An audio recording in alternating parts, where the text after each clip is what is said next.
Assalamu alaikum. My name is Fadwa Wazwaz, and I wanted to actually make this video to clarify something because I've been making many posts and articles as well as videos about facing investigation. And I think people misunderstood it because they're pointing at people who are incarcerated and how they're not getting fair treatment. I think my post or my argument was misunderstood. So let me give some clarification. If you are just a commoner, say an individual, you're just a citizen of a country, it's tyrannical. The country is tyrannical. We just saw what happened in Syria, and Syrians showed what's going on in prison. If you're going to come and respond investigations, yes, it's understood they are going to kill you, but you're not there delivering a message from God. Keep that in mind. You're not there delivering a message from God. You're there to defend yourself, there's nothing wrong with that. And if you know that that government is tyrannical,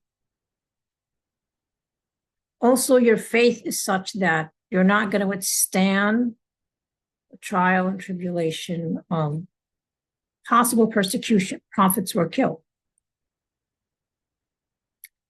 Makes perfect sense, and there's no blame on you if you seek to escape that accountability and that investigation because you're weak, you're misrepresented, you're overpowered, and the people in power are tyrannical.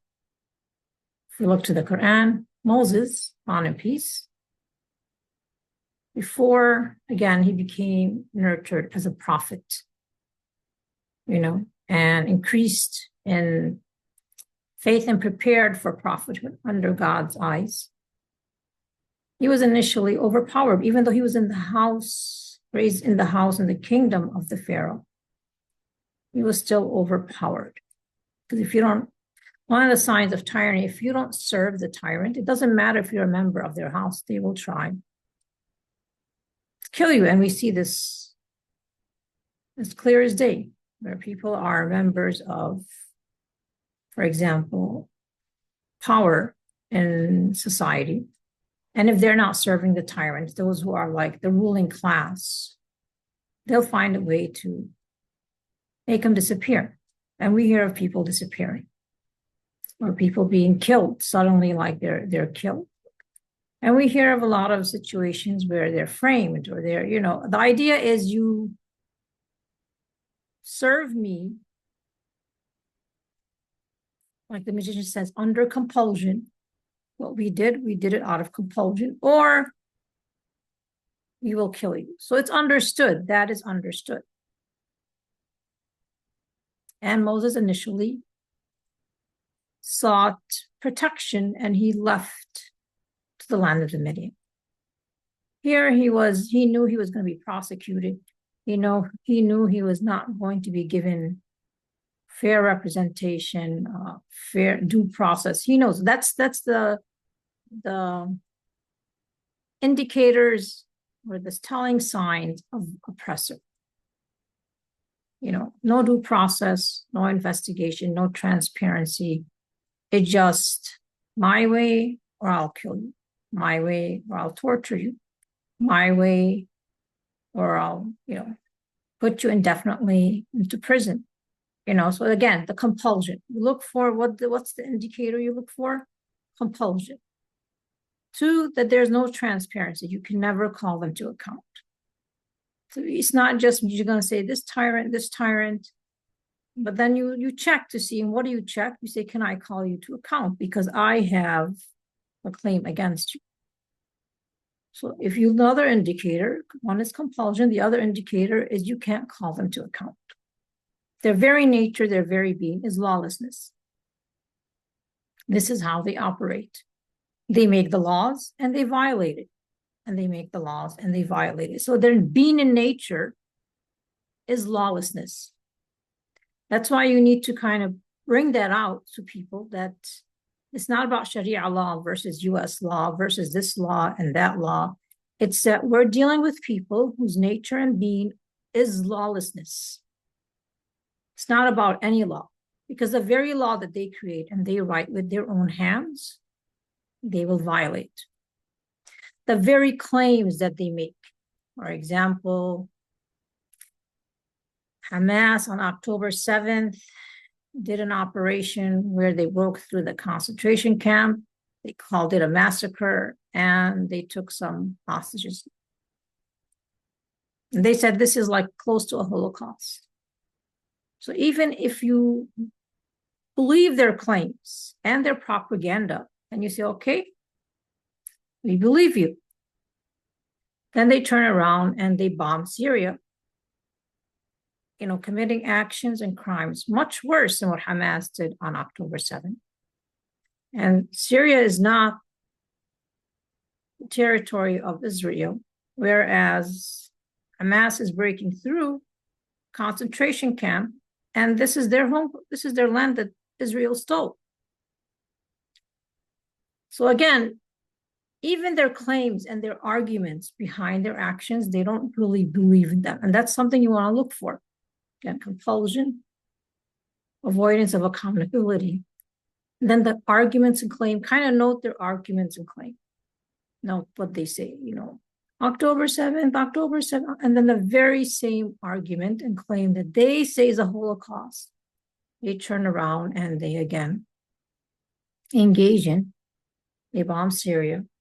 We'll put Lebanon on the side because Lebanon was trying to defend Gaza, but let's just put that on the side. Let's just look at other countries that they're running around trying to bomb and take their land.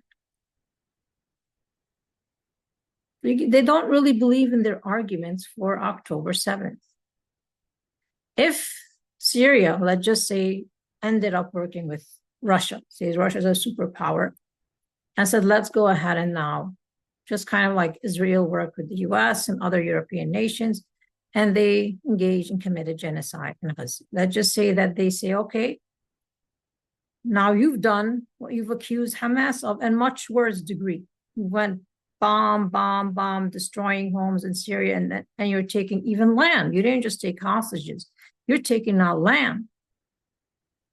So now, since you've been fighting for the past 15 months, making all these claims to justify your lawlessness in Gaza, we're going to believe you, and we're going to use those exact same arguments and the exact same treatment, and we're going to treat Israel exactly the way they treated Palestinians in Gaza. Do they accept that? This is another thing. They don't believe their arguments. So when someone does not believe their arguments, why should you accept it? It's not an issue of my argument versus your argument, my perception versus your perception. It's, do you really believe in the arguments that you are selling out there to the world or not? And we could see again, they don't believe in their arguments. Every argument they make, every law they make, they undermine, they break, they violate. Again, that spirit that I'm referring to is the spirit of lawlessness. That's what we look for, and we look for indicators of lawlessness. So here's again, you could listen to her more in detail, but it's on my post. She's basically saying that you should go into the attack mode, not into investigation mode. Notice what they do. Oppressors, tyrants, they always go into attack mode. They bulldoze through. Everything is attack. And so if you get into a clash or misunderstanding with a tyrant, they immediately rush into attack mode. They don't come and say, maybe I'm wrong, let's resolve this, let's go to before the ICC, bring your witnesses, let's bring ours. We would like to use the law of international law, wrote the law. And we would like that to be the judgment between us and you. No, they don't do that.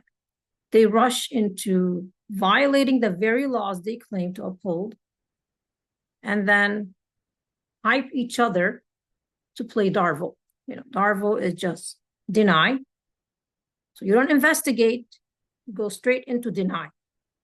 And then you attack, again, you go on the offensive.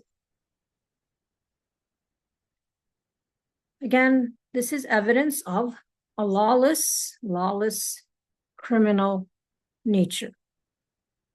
And this is how Zionism functions. It has a lawless criminal nature.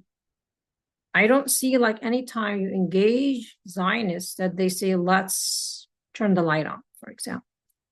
You have your evidence and your understanding. I have my evidence and my understanding. And let's go before a law that's going to judge fairly for both of us and turn the light on. They never respond like that. It's always in Darvo mode. It's always in deny, attack, and then reverse victim offender. They have to be the victim, and then they can only attack, and no one can listen to the other party.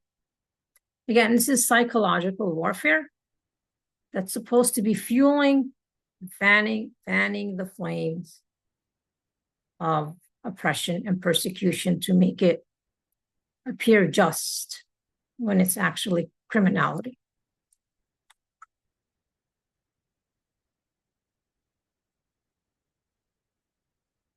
If you are weak in power, and this gets back to my argument that I began with, and influence, and you avoided investigations, and this is similar to Moses again.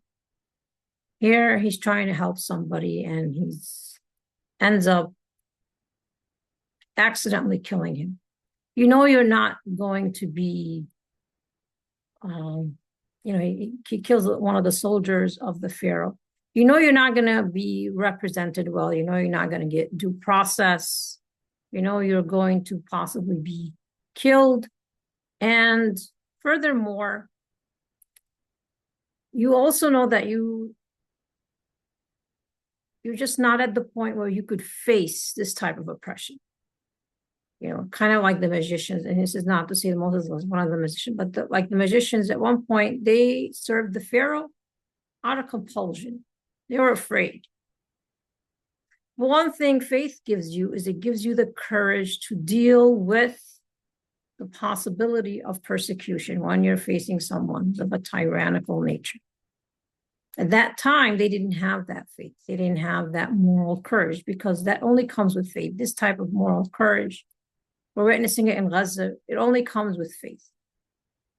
They knew the possibility of being killed. Talking about the magicians, and they went and to say, we are going to now stand with Moses upon peace. So they knew that possibility, but before they did not. Now to get to the issue again, back to the point of Moses initially fled. Well, when he came back, he came as a leader. And one of the things that you need to understand about leadership is you have to be able to be, you can't like promote something that you yourself are not going to role model. And leaders, whether if you're trying to fight oppression or tyranny, you're not now a commoner, you're now a leader. And if God chose you as a leader, then you have to face accountability. Why? Because you're going to be calling people who are tyrannical to account and call them to face accountability. Because how did we get to this corrupt system or corrupt reality, you might say, or alternate reality? Is because those in power avoided accountability. They avoided investigations. This is how we got here. So the very first thing a leader does is they have to turn the lights on. They have to turn the lights on. They have to take you from alternate reality. You could be someone like the magicians in alternate reality out of compulsion, out of ignorance. But what leaders do is they turn the light on. What does investigation do? It presents truth from falsehood. It just separates truth from falsehood and makes everyone's bear witness to what the reality is. And so when you are now not a commoner trying to protect yourself from oppression and persecution of tyrants, but you are here to change a corrupt system, then you have to role model what you're calling to. And you're calling that everybody, including those in power and influence, they cannot avoid independent investigations and accountability because they do so out of fear of being exposed. And so when Moses comes back, this time he's more stronger in faith, more stronger relationship with God. And now God tells him to go speak to the Pharaoh. You're here to deliver a message, but what is his message? Again, the message has to be such that you are calling to what you need to resolve the issue. And what we need right now is independent investigations and accountability for those in power and influence. That is our call. So that is what Moses came with to the Pharaoh, that you have to be accountable. The idea that he could be accountable enraged him, of course. How could he be accountable? And so this is the issue that we're facing right now in Gaza and elsewhere. It has nothing to do with Hamas, as you got a group of ruling class. Not all are Jews, some are Jews. But you've got people in France and people in UK and others. They don't want to be accountable. And they don't want to be held to independent investigations, particularly by people they despise. They just want to be in a position where they can tell people that they dislike, they can hold them to account, but they themselves can never be accountable to any law, and particularly even those the laws that they write with their own hands, like we see with Poland. They just went ahead and violated the very law that says that they should not basically open the doors. They should arrest, for example, Netanyahu when he comes to Poland, given the ICC arrest warrant. They're going to violate it. The sphere of light, again, it implies a nature of lawlessness. Again, what we're trying to do is to turn the light on. That one is they're trying to conceal their lawlessness. That's why they go to alternate reality, because they want to turn the light off. It exposes the trust of people in positions of power who refuse to face consequences for their actions. We have to keep asking, we want to turn the light on. That's all investigations do. That's all independent transparency investigations do. They turn the light on. They're asking for the light to be on so that we can judge and measure based on what we're seeing. And then we can implement the laws that we came to recognize needs to be implemented for society to function credibly for all. But avoiding accountability, again, is a clear indication that you are living in alternate reality. Again, this is for people in power and influence. People got upset, again, when I keep talking about investigation. They're like, but there's so much incarceration of people of color, and that's not my argument. My argument is, if you're a leader, you are going to be doing what? And you want to stand up against the corruption and the system of corruption. You want to turn the light on. Light on means is you want to expose corruption, who's involved, not based on your perception, not based on your feelings, but based on independent investigations. And then a law that has to be implemented based on transparency. Like, there has to be evidence that we could measure. These soldiers, here's a video, they bombed, they killed, they sniped children. Measurable data. They engaged in war crimes. They need to be prosecuted. So this is what a leader does, is they turn the light on. Now, sometimes when you do that, it's reasonable, in fact, to expect, not that it makes sense to us, but the expectations here, what I'm trying to get at, the expectation is when you turn the light on, corrupt people are going to be enraged because they don't like to have the light on. They live in alternate reality. They need the light off. And so they need to keep talking about what's in the shadows. But they only can do is make claims. So if you look at Elon Musk, for example, on his page, all they can do is make claims. But the question is, are you able to bring these claims to meet the light of investigation and like to be refuted or to be criticized, or to be investigated?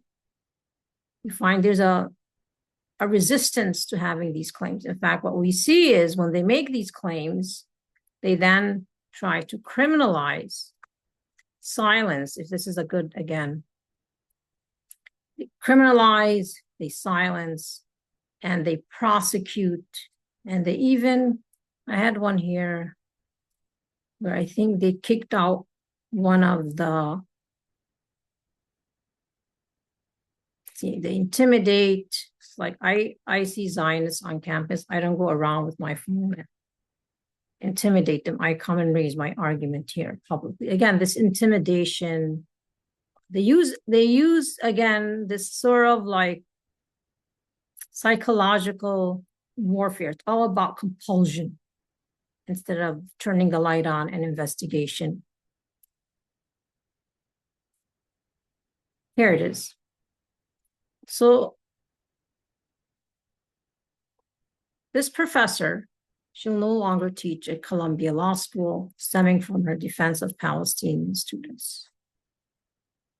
In response to the end of her 25-year career as a highly esteemed member of the Columbia University Law School faculty, we issued the following statement. So you could read that.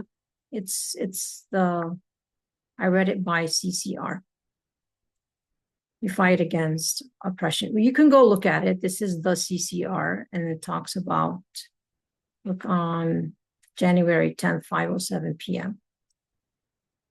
But again, and you cannot, if we disagree, and we're not bringing claims, we're turning the light on, and we're open to, and we're calling to investigation, and we're calling to accountability, they respond again with tactics of turning the lights off, is the best way to say it.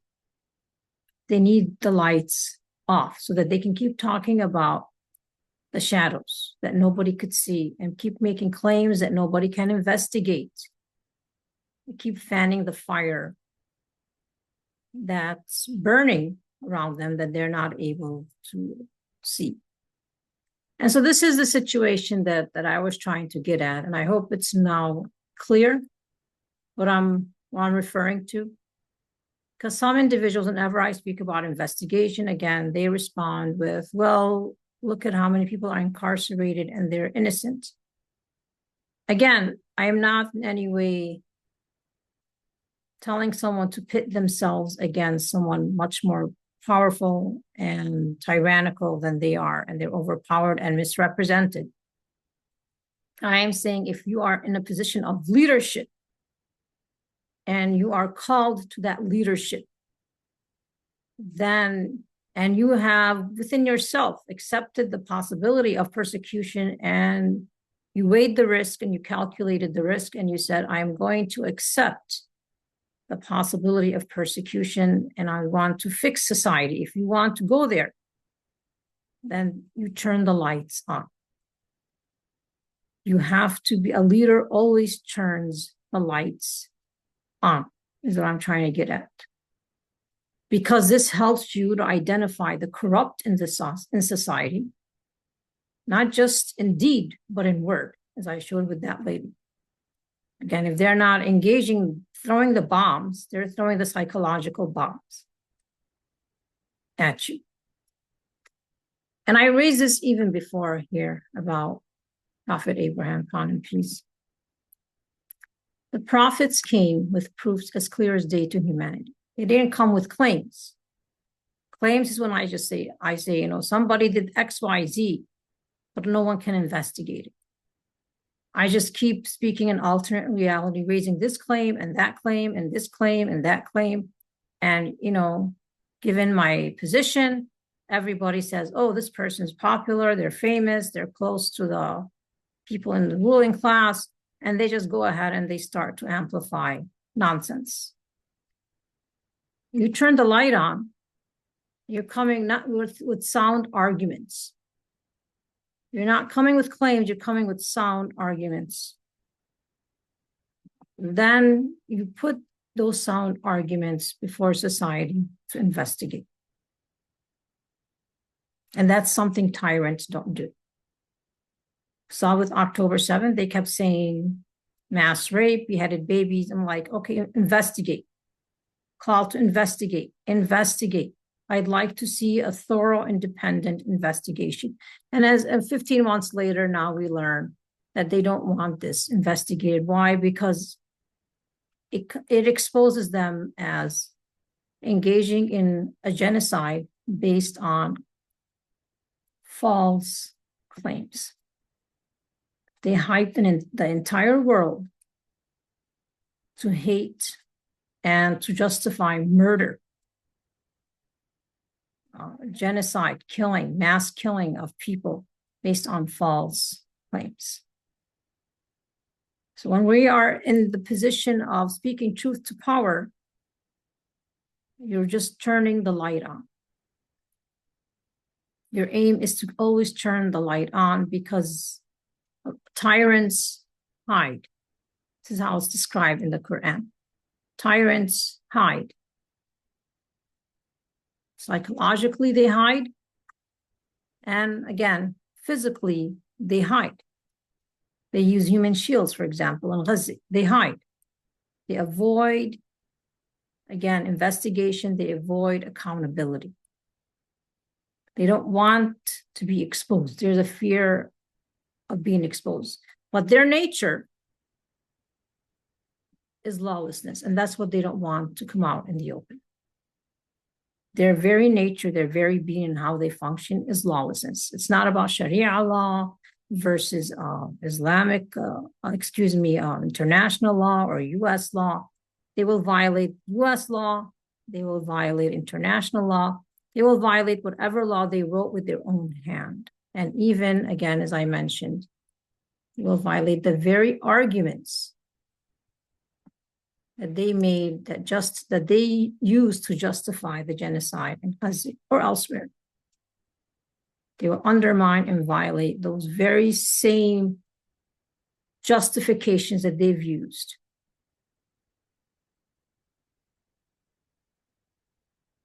So this is what it means to turn the light on, is to expose that nature of lawlessness, that nature of criminality for everyone to bear witness to. We don't psychoanalyze them. We let them speak for themselves. And when they speak for themselves, they give us sufficient information and sufficient evidence of what their nature is.